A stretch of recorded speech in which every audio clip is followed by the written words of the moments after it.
Very good morning. आइए आज कुछ बात करते हैं हम लोग सीजीएल रिपीटर के पॉइंट ऑफ व्यू से कि आखिर क्या दिक्कत आ रही है एक सीजीएल रिपीटर को। अगर हम रिपीटर की बात करें तो कम से कम उन उन लोगों की या उन स्टूडेंट्स की बात करेंगे जो कम से कम एक से या दो बार दे चुके हैं, और स्पेशली जो मेंस दे चुके हैं।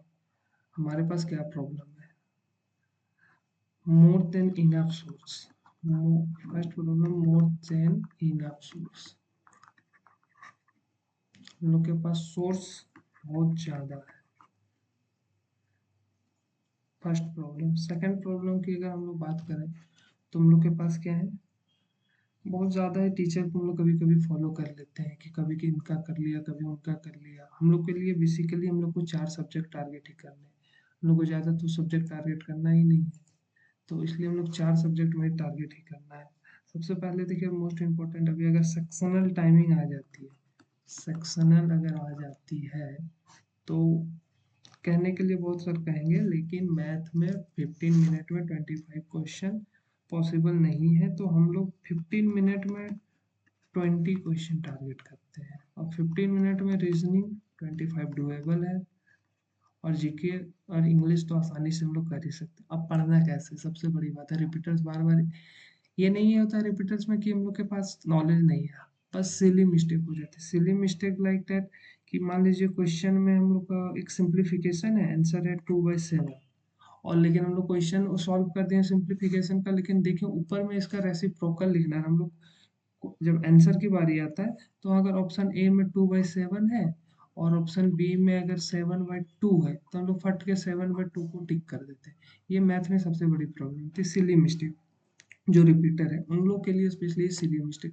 तो हम लोग मैथ को अगर बात करें तो सबसे पहले इसमें देखिए लैंग्वेज बेस्ड क्वेश्चन आएगी तो उसको हम लोग कभी नहीं कर सकते। उसके बाद हम लोग ऑप्शन के साथ भी हमें जाना चाहिए। ऑप्शन के साथ जाने का मतलब क्या हुआ कि अगर हम देख रहे हैं कि यूनिट डिजिट, सबसे पहले ऑप्शन से अगर चेक करें, अगर कैलकुलेशन हमारा एक लाइन में आ जा रहा है, अगर उसमें हमको सेटअप नहीं करना पड़ रहा है क्वेश्चन को, कि मान लीजिए जैसे प्रॉफिट लॉस के क्वेश्चन में है, एक बार एमपी कहीं दिया है, कहीं पे आपका सीपी कहीं एसपी, तो पहले हम लोग का सेटअप करना पड़ता है कि किसके थ्रू क्या हुआ, तो वहाँ तुम डायरेक्ट नहीं कर सकते बिना सेटअप के।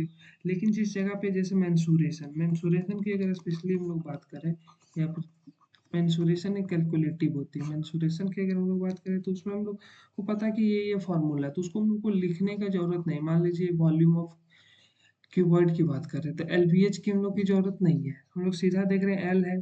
अगर ऑप्शन में यूनिट डिजिट अलग अलग है तो ही अप्लाई करना है यूनिट डिजिट वाला। तो अगर यूनिट डिजिट ये सिर्फ यहीं पे नहीं आता, जैसे आजकल पॉपुलर टॉपिक में अगर हम बात करें, प्रिज्म है, पिरामिड है, इन सब में भी फॉर्मूला होता है। क्या होता है, अगर वॉल्यूम का हम फॉर्मूला करें तो वॉल्यूम का अगर हम फॉर्मूला का बात करेंगे तो area of base into height होता है। तो हम लोग पहले एरिया ऑफ बेस का एकदम मल्टीपल में एक डिजिट होती है, यहाँ यूनिट डिजिट हमारा काम कर सकता है, बाकी जगह पे नहीं करेगा। अब हम लोग को फॉलो क्या करना है, सबसे पहले पर डे सेक्शनल मॉक हम लोग को मस्ट है मैथ के लिए। अब हम लोग एक एक करके सब्जेक्ट वाइज अगर स्ट्रेटेजी की बात करें तो सबसे पहले आते हैं मैथ में। अगर हम लोग मैथ की बात करें तो सबसे पहले मैथ में अगर बात करें, 25 क्वेश्चन का हमें सेक्शनल देना ही देना है। सेक्शनल के बाद हम लोग को प्रैक्टिस करना है। प्रैक्टिस करने के लिए एकदम 800, 10,000, 8,000 इतने क्वेश्चन हम लोग नहीं कर सकते। हम लोग को क्या करना है, प्रीवियस ईयर 2 से 3 ईयर के प्रीवियस ईयर क्वेश्चन के कंपाइलेशन जहाँ से भी मिल जाते हैं वो सारे सॉल्व करने, चैप्टर वाइज कीजिए, जैसे कर सकते हैं आप कीजिए। और साथ ही साथ एक क्विक नोट्स के लिए हम लोग को रिवीजन नोट्स बुक रखना है। जैसे कि मैंने, अगर मैं अपनी बात करूँ तो मैं मेंसुरेशन में सिंगल शीट पेपर में एक वन फिर A4 वाइट कलर के पेपर में एक साइड दो साइड मिला के मैंने पूरा जियोमेट्री, एक पेपर में जियोमेट्री में सर्कल छोड़ के, सर्कल को छोड़ के, बाकी फिर अगर दूसरी सीट में बात करें तो सर्कल, तीसरी सीट में अगर बात करें तो पूरा मेंसुरेशन किया है, 2D 3D सारा कुछ, इतना ही फॉर्मूला इसमें है। और ये एक सेट मेजर पोर्शन हो जाता है। अब आते हैं जियोमेट्री, मेंसुरेशन ये हो गया। ट्रिग्नोमेट्री अगर आपका 10th तक क्लियर है, फॉर्मूला क्लियर है, तो बस उसी पे आता है फॉर्मूला बेस्ड में, और हम लोग को इनपुट मेथड पे ध्यान देना पड़ता है।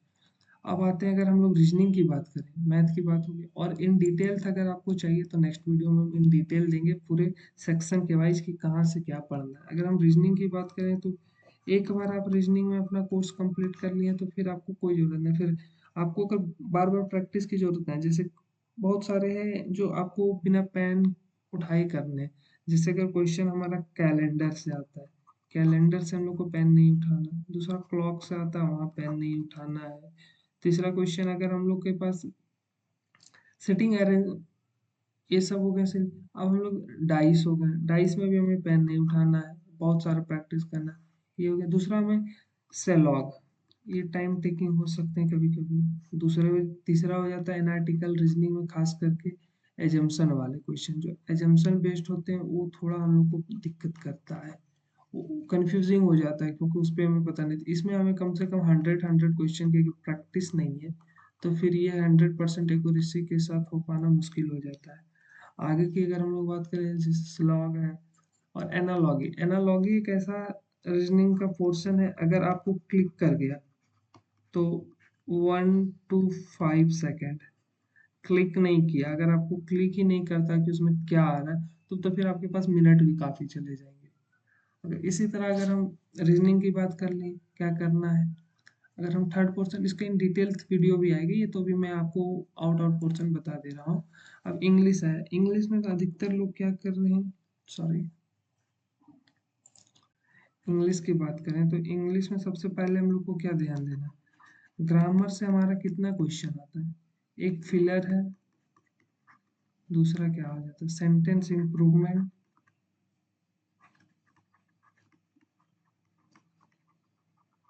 सेंटेंस इम्प्रूवमेंट, और ग्रामर पोर्शन से हमारा क्या आ जाता है एरर। फिलर हो गया, सेंटेंस इम्प्रूवमेंट हो गया, एरर। इसके लिए हमें कोर ग्रामर का जरूरत है, ग्रामर नॉलेज की अगर जरूरत है। उसके बाद भी बहुत सारे फिलर सेंटेंस इम्प्रूवमेंट या फिर ऐसे हैं ना, जिसे हम सिर्फ और सिर्फ फ्रेजल वर्ब, फिक्स्ड प्रीपोजिशन, ये सब से कर सकते हैं। और रूल्स में हम लोग को बस टेंस, टेंस का रूल याद रखिए, वॉइस रखिए, नरेशन याद रखिए। बस ये तीनों एक साथ मिलते जुलते हैं, और हर एक पेपर में इनसे 4 से 5 क्वेश्चन आते हैं। 8 क्वेश्चन आपके वोकैब के हो गए, तो हम लोग को ग्रामर पे ज़्यादा जोर नहीं देना है। टेंस, वॉइस, नरेशन एक बार कंप्लीट अच्छे से कर लेना है, और थोड़ा बहुत हम लोग को थोड़ा थोड़ा करके बाकी नाउन वगैरह के बारे में पढ़ लेना, उतने से हो जाता है। और सब्जेक्ट वर्ब एग्रीमेंट, कुछ कुछ रूल्स हैं, उसको बस पढ़ लेना, उस पर ज़्यादा जोर नहीं देना। हम लोग को जोर कहाँ देना है, क्वेश्चन जैसे कि मेरे पास फिक्स है कि क्लोज या कंप्रीहेंशन से हमें आएगा ही आएगा क्वेश्चन, और ये इजी होते हैं अगर हम स्पीड अपना रीडिंग बढ़ा लें रोज। और तीसरा एक और टाइप का क्वेश्चन आजकल आ रहा है, पारा जंबल, जिसको पीपीआरएस भी बोलते हैं, पैरा जंबल भी बोलते हैं, अरेंजमेंट भी बोलते हैं, जो बोल सकते हैं पारा, सॉरी सेकंड, पारा जंबल, आप समझ रहे हैं, स्पेलिंग थोड़ी एरर है। हाँ, तो वो क्वेश्चन आते हैं, उसके लिए हम लोग को बस अंडरस्टैंडिंग रखना है। जैसे उसमें कुछ कुछ रूल्स हैं कि अगर फुल नेम है तो फर्स्ट में फुल नेम हम देखना है कि फुल नेम कहीं पे है क्या। उसके बाद डेट मेंशन है तो डेट देखना है, अगर पहले जो डेट आएगा पहले उसको हम लोग रखने का कोशिश करेंगे। ऐसा नहीं कि किसी के बारे में जिक्र है और एक जगह पे 1798 है, एक जगह पे 1898 है, तो हम लोग हमेशा प्रिफर करेंगे कि 1898 वाला सेंटेंस पहले आएगा। तो इस तरह से कर सकते हैं। क्लोज और कंप्रेंशन के लिए एडिटोरियल कर सकते हैं, और ये आजकल अच्छे लेवल के आ रहे हैं। अब बात करते हैं most important, the GK. The GK इसलिए बोल रहा हूँ क्योंकि सबसे बड़ा पोर्शन है ये, और इसमें सबसे बड़ी मिस्टेक हम लोग यही कर सकते हैं ना, कि हम लोग एक साथ पूरा टारगेट करते हैं कि हम लोग को 25 में से 25 एक्यूरेट करना, नॉट पॉसिबल फॉर एवरीवन। 2-4% ही होंगे जो 25 कर सकते हैं अभी के क्वेश्चन में। आप 20 टारगेट कीजिए, बेस्ट है। 20+ टारगेट कीजिए, सबसे अच्छा यही। इससे ज़्यादा हम लोग की जरूरत भी नहीं, इतने में से अपने को सिलेक्शन लेके निकलना है। ठीक है, सिलेक्शन लेके निकलना, हमको इसमें से कोई पीएचडी नहीं करना। इसमें से अगर हम पोर्शन की बात करें तो आइए यहाँ बात करते हैं। सबसे पहले देखिए, मोस्ट पोर्शन हिस्ट्री है, जियोग्राफी है, इको है, पॉलिटी है। और साइंस में बात करें तो इधर बायो है, फिजिक्स है, केमिस्ट्री है। अगर हम एसएससी की बात करें तो फिजिक्स केमिस्ट्री में कभी कभार इक्का क्वेश्चन मिल सकता है, बायो में 2 क्वेश्चन मिलते ही मिलते हैं, हिस्ट्री में आपके 4 से 5 क्वेश्चन, ज्योग्राफी में 3 से 4, इकोनॉमिक्स में 1 से 2, पॉलिटी में आपके 3 से 4 क्वेश्चन रहते हैं। अगर हम मोटा मोटी बात करें इधर 5, इसमें से आपके अगर 3 मिल गया 8, 8 2 10, 4 14, 14 2 16, 17, मतलब 18 19 क्वेश्चन ये रहेंगे। 5 से 6 क्वेश्चन आपके सीए प्लस स्टैटिक्स से रहेंगे। कभी कभार पोर्शन में आगे पीछे भी हो जाता है, जैसे स्टैटिक के भी कुछ पोर्शन से पॉल अगर हम लोग पॉलिटिक्स की बात करेंगे तो इसमें से भी एक स्टैटिक का ही पार्ट है। इसको आप एक बार पढ़ लीजिए तो फिर इसको बार बार पढ़ने का जरूरत नहीं है। बस इसके रिलेटेड यही ध्यान देना, अगर कोई अमेंडमेंट या कोई भी बिल के बारे में बात किया, अगर कोई भी न्यू रेगुलेशन आ रहा है तो वो करंट अफेयर में इसके थ्रू पूछा जा सकता है कि किस आर्टिकल को रिप्लेस किया। अब से पॉलिटी पढ़ने के लिए हम लोग को खूब ध्यान देने की जरूरत नहीं है। इसमें से क्वेश्चन अगर आप देखें तो शुरू के जो 3 सेक्शन उसी में से आ जाते हैं, या फिर शेड्यूल एक हो गया, एक अपना हो गया पार्ट्स, एक हो गया फंडामेंटल राइट्स। ये 3 पोर्शन जो करके जाएंगे 2 क्वेश्चन इन्हीं से आना है।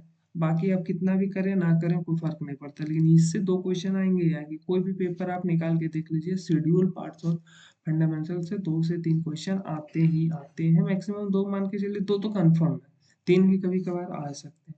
ठीक है, तो आज के लिए इतना ही रहेगा। आगे की वीडियो में हम अच्छे से आपके लिए प्रिस्क्राइब करेंगे कि क्या कैसे करना है, फुल स्ट्रेटजी के साथ आएंगे।